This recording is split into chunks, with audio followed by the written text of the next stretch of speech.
This is the most predatory marketing I have maybe ever seen. There go the hormones, you know, all over the place. They don't know what to do anymore. You're overweight, you're lazy, you don't eat good, whatever. Hey, I see that medicine's not listening to you. What we're going to do is sell you a potion. Hormone half-truths and outright lies are some of the most common marketing tactics wellness influencers use to try and convince you to buy their products. From Gwyneth Paltrow to the 18-year-old influencer next door, today we're going through some of the misinformation the wellness industry loves to force feed you in order to line their pockets. Editing note, I have to throw this in here because it's just too perfectly fit to the theme of this video. A few days after I filmed this, I saw an Instagram boss babe account that posted the most beneficial niches to be in as far as selling things on Instagram. And look what's number one. If you need any more proof other than what is in this video that these people are simply doing this to make money off of you, there you go. The number one niche that marketing people are recommending their Instagram followers who are boss babes to go into is wellness hormone influencing.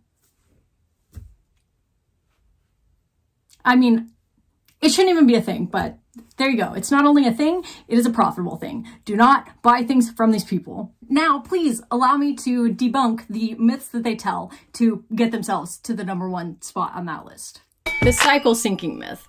I'm using this a bit as an umbrella term because you will find many niches of this myth. Basically, it's anybody who is talking about adjusting your behavior, your diet, your supplements, anything you do or read or say or see according to at what point you are in your menstrual cycle. There's no evidence for any of these being definitively helpful, and most of these people, not shockingly, are selling something, a supplement, a course, a book, an ebook, something that is going to directly benefit them monetarily if they can convince you that you should do whatever cycle syncing thing that they're telling you about. Coincidence? I think not! I'll show you an example of a video now. The easiest things you can do to start balancing your hormones is eating in accordance to your cycle. So during your menstrual phase, focus on healthy fats, warming foods, omega-3s, iron, and magnesium. When you move to your follicular phase, add a lot more leafy greens, probiotics, and then fiber-rich foods. Keep that going through ovulation because this is going to help detox any excess estrogen. And then in your luteal phase, add potassium and magnesium-rich foods to help counter the bloat from higher progesterone. You could probably look at that and say this is unlikely to be harmful, and that I would agree with if we're just looking at it on a physical standpoint.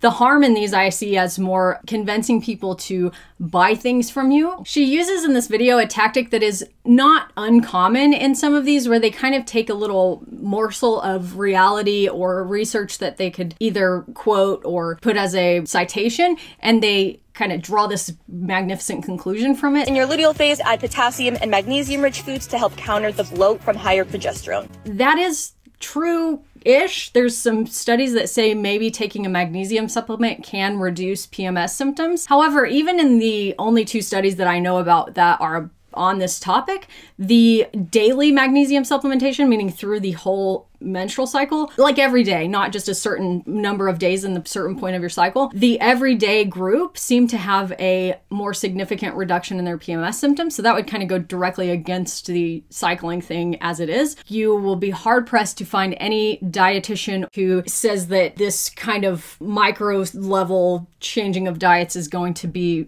overall beneficial compared to just having a healthy diet and making sure you get the recommended daily intake of all of those things. I fell down a bit of a rabbit hole trying to figure out what was prompting these people to call themselves hormone specialists, and I found that a lot of them are taking a course from this person who they have like an exercise science degree, and they worked as a nutrition consultant, and then they just started this basically a course where they give out certificates. It's not an actual certification. This person in the previous video has a bachelor's degree in marketing, which, yeah, they are, you know, using it for sure. Just taking a single course with a person who just created it and called it a certification. I don't know. The whole thing just blows my mind. I just can't believe these people are allowed to advertise themselves as specialist in hormones. Like, no, you're not. You don't take one course and become a hormone specialist. Like, I wouldn't even claim to be a hormone specialist.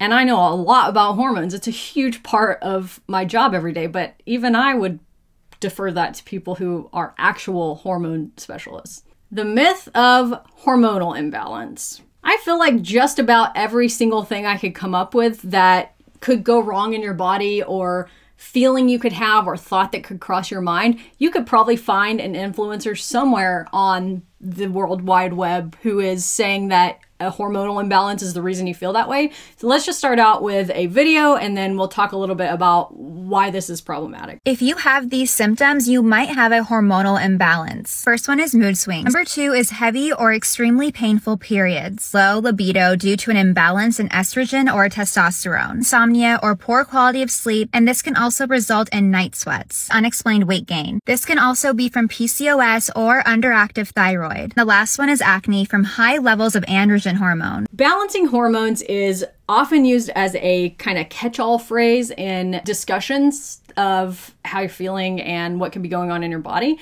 There's no actual medical definition of out of balance hormones. Of course, there are hormonal conditions where your hormones can be too high or too low, and usually those are specific hormones that kind of work together a little bit more closely. But they don't just go berserk because you ate kale while you were menstruating and you should have eaten it when you were ovulating. If our bodies were that sensitive and that easily dysregulated, then, we would all just be dead, because hormone problems can be really serious issues, and you don't just do the wrong thing and suddenly there go the hormones, all over the place. They don't know what to do anymore. There's no real definition of a out of balance hormone. And what you will really, really commonly see is people saying, oh, here, you feel all of these ways. It's because you have a hormonal imbalance. Why don't you go to bed early, work out, drink lots of water, eat a good diet, take a few vitamins, and bam, you will fix your hormonal imbalance. Well, yeah, you probably are going to feel better if you consistently do that, because those are things that make you feel better, right? It doesn't have a definition, and that means that anything that they tell you to do that fixes however you're feeling, then they can say, look, we balance your hormones. How do you know? Because you feel better.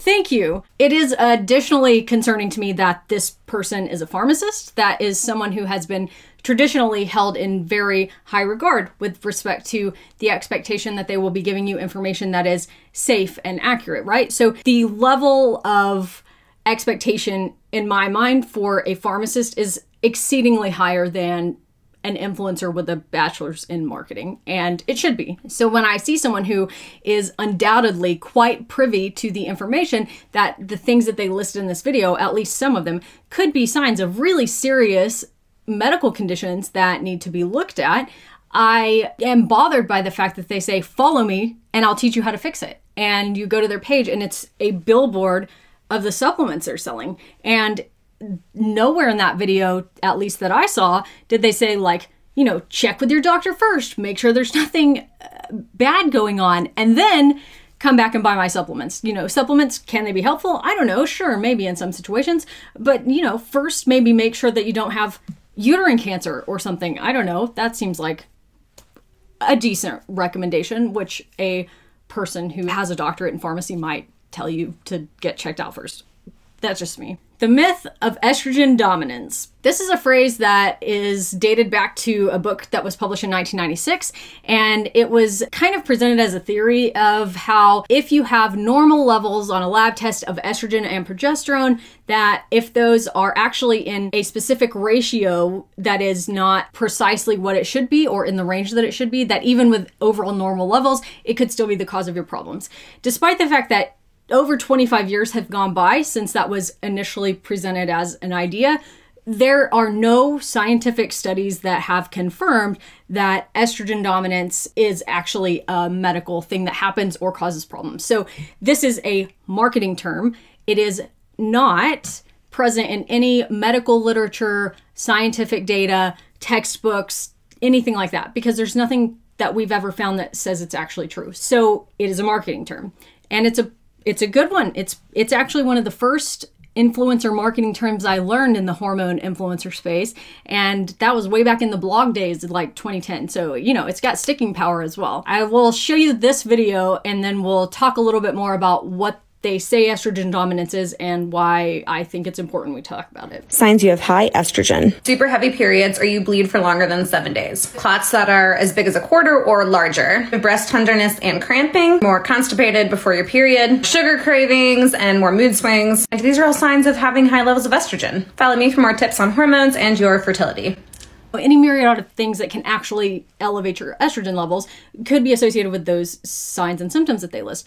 However, if that's the case, you don't need a chiropractor and their course. You need to see your doctor. They also don't seem to be able to really agree on what estrogen dominance is. You know, this person's talking about estrogen levels being high. And in the original discussion of what estrogen dominance is, they say it's like the ratio, like the numbers are absolutely in the normal ranges, but the ratios are wrong.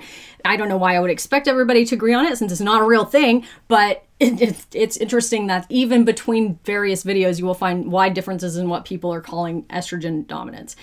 Now, I do want to point out what might be the most concerning thing that I found in the process of making this video. This person is a chiropractor, and like almost everybody else who makes these kinds of videos, they are selling a course on their website. And the course is $3,000. I can almost not even say that. And it is specifically marketed towards people who have experienced infertility or miscarriage. I will read you, how they describe it. This is a course they claim is designed for women who are struggling with infertility, have suffered from miscarriages, who want to become pregnant and maintain a healthy pregnancy.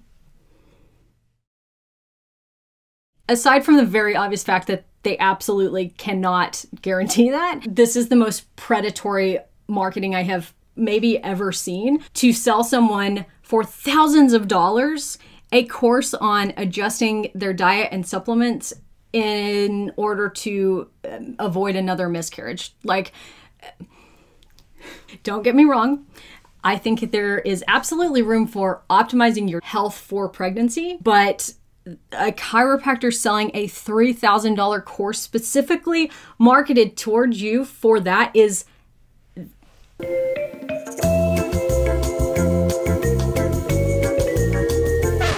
Out of everything in this video that I find questionable, this one I just find, like, I hate it. I don't like it. It is very bothersome to me.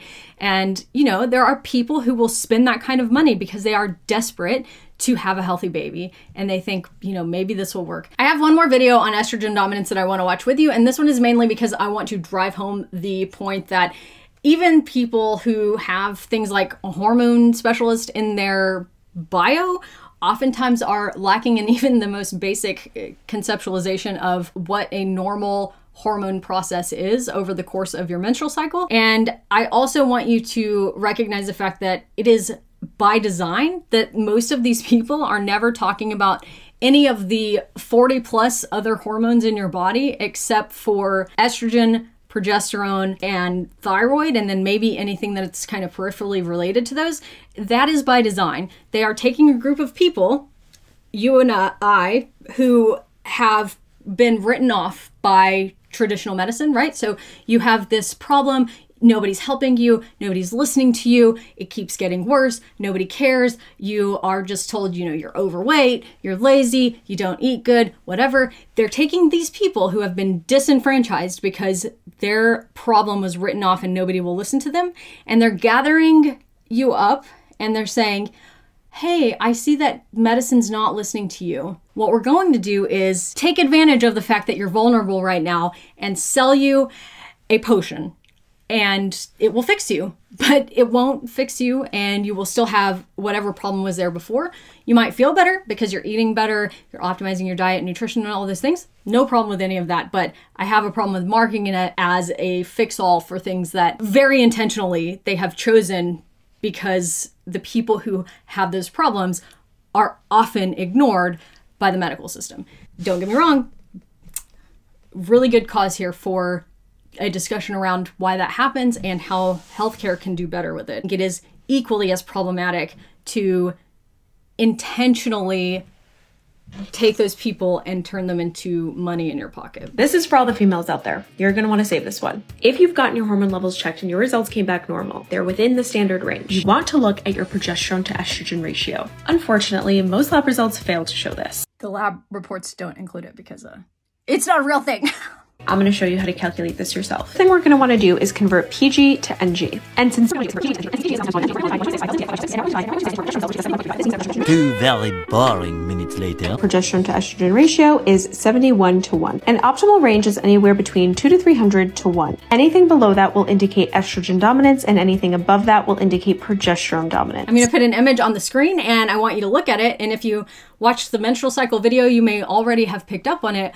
But if not, I want you to look at this picture and tell me why the video they made omitted or forgot a really important point. And you can put your answers in the comments down below. If you haven't figured it out and you want to look for just a minute, pause this and then write your answers, because I'm going to tell you the answer now. You got it. Your hormones are not the same every day. So your levels of estrogen and progesterone, not only in the normal amounts, but the relationship to each other, how high or low one should be comparative to the other, is going to be drastically different on cycle day 5 than it is on cycle day 20. And it's going to be drastically different if you are pregnant or if you are postmenopausal. It's going to be different if you are on hormonal contraceptive or you are using a progestin-only pill.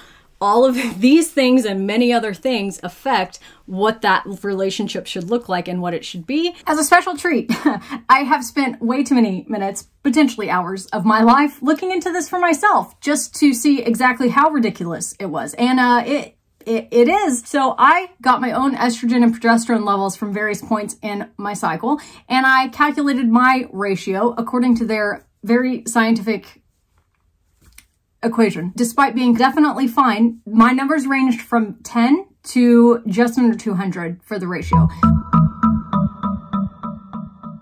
An optimal range is anywhere between 2 to 300 to 1. I would venture to say everybody in the first half of your cycle before you ovulate would be well under what they call a normal ratio, and probably at least half of people for the second half of your cycle, which gives them like 75% of people who use their equation to calculate if they're estrogen dominant will in fact be estrogen dominant and need to buy their things that they're selling. So this is nonsense. I guess what happens is they kind of get into this like Dunning-Kruger slice where they've got a snippet of information that they know really well, but they lack the foundation to build upon that because it's just, you know, this one snippet of focus area. It's just really hard to have a full grasp and understanding on something as broad as the way your endocrine system functions and interacts with the outside world when you've had no real training or experience in that, just like a course or something. The one magical thing myth. This is another one that I've kind of put under an umbrella, but it's basically those videos you see that's like, this one food, this one hack, this one supplement, this one crystal, this one thing will radically change your life. This is a one magical food video, and I think it's just really important to look at this kind of on a full scope idea of your body cannot possibly be as reactive as these videos make it out to be. Like imagine if really adding one single food to your diet would just revolutionize your hormones and endocrine system. Like that would actually be disastrous, right? Because it could go either way. You can't just eat your way into sudden dysregulation or perfect regulation of your hormones. Your body is smarter than that, and for a reason, none of us, you know, died from our horrible diet in college. It might affect us later on in life, but we're all still here because our hormones didn't just suddenly go, oh man, we ate pizza every day this week. Yep, that's the end of me. It just doesn't work that way. You can't just add or subtract one thing and totally like overhaul a system. Your body, luckily, is not capable of doing that. In case you're just listening, it's someone eating a carrot with a fork, and it says this is the hormone balancing tip no one is talking about. Eat a raw carrot salad daily. The fibers in carrots bind to excess estrogen and detox them from your body. When it sits too long, you reabsorb it, and this causes estrogen dominance. First off, you will never convince me that is a salad. That is a carrot. It is a carrot that you spent time shaving and fluffing in a bowl and eating with a fork, but it is not a salad. You will never convince me that any human on this planet shaves a carrot and puts it in a bowl and eats it with a fork on a regular basis. That is illegal. Stop it. The carrots with the flavor, you donut. Show me your carrots. Now that we've all been collectively triggered, or maybe that was just me, I will add that yes, there is some relationship here. Carrots, and specifically fibrous vegetables in general, are related to the health of your gut microbiome, and the gut microbiome is related to how efficiently your body clears the broken down conjugated estrogens that come from your liver into your feces and leave your body. So having a healthy gut microbiome and eating a good fibrous vegetable diet is beneficial to how efficiently that system runs.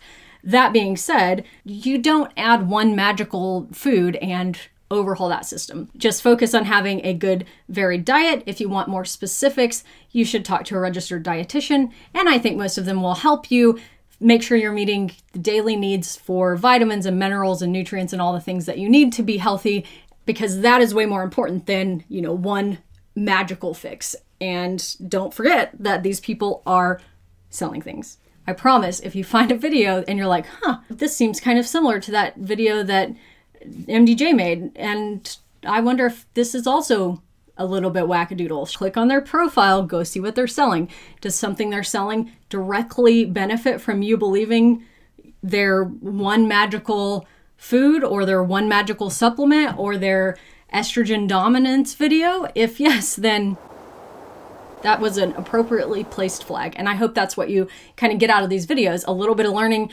about what hormones are and what, you know, is true and what's not, but also some tools to identify maybe not completely benevolent information that's being given to you, even in cases where it's not blatantly harmful or wrong on its own. Okay, that's it. I am gonna go make a raw carrot salad.